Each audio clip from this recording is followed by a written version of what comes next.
Travel is back on the cards, which means there's a lot of new things to think about. How many swimsuits should I pack? Where did I last leave my passport? How can I squeeze as much as possible from my travel money? Well, we can definitely help you with that last one. In this video, I'll help you brush up or refresh your travel money know-how with 5 tips for smarter spending abroad.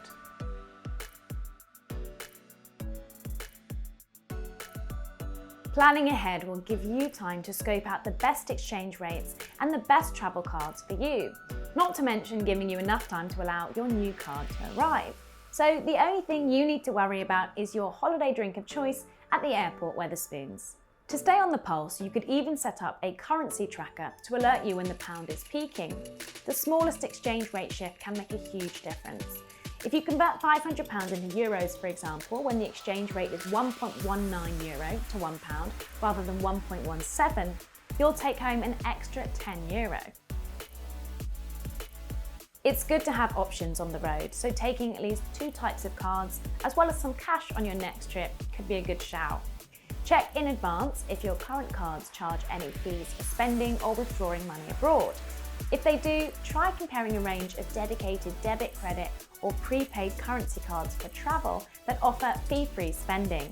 For example, fairfx is a prepaid currency card which doesn't charge fees for spending abroad, as long as you use a currency you've preloaded onto the card. It's £1 for ATM withdrawals. Travelling to more than one country?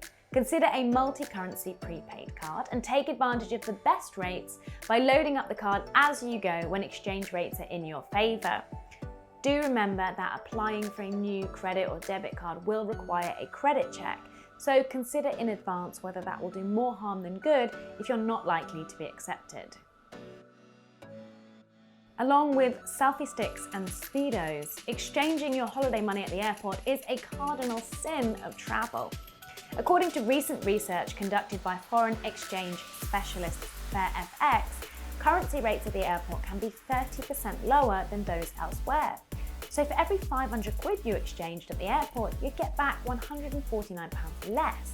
And that loss could be the difference between splurging at the spa or scrimping together your last few pennies for one last ice cream on the beach.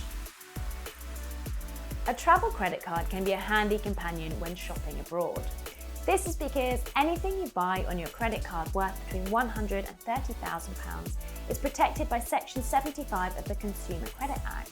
So if you were to buy 15 pairs of cowboy boots on your trip to Wyoming and all the heels started to snap off when you wore them back home, your credit card provider would be just as liable as the shop where you bought them for putting things right. That said, credit cards are almost never a good source of cold hard cash when you're abroad.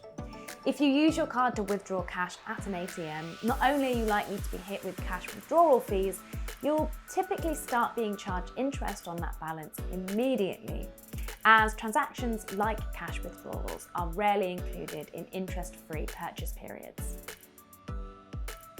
Have you ever been abroad and a shopkeeper or waiter asks if you want to pay in pounds?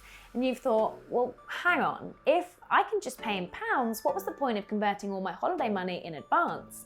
Well, you're right to be skeptical. DCC, or dynamic currency conversion, is this cheeky little thing where a shop or a restaurant can convert your transaction at the point of sale, crucially at a rate set by the shop. If you opt for DCC, the shop or restaurant makes a little extra money and you could get slapped with a conversion fee of 6% or more, plus potential extra fees. fairfx calculated in 2019 that Brits were wasting £490 million a year on DCC. MasterCard have banned the use of DCC in contactless transactions and multi-currency prepaid cards. But if you don't have a MasterCard, the best way to avoid being hit is to plan in advance, locking down your holiday money at the best exchange rate and getting the best cards for you.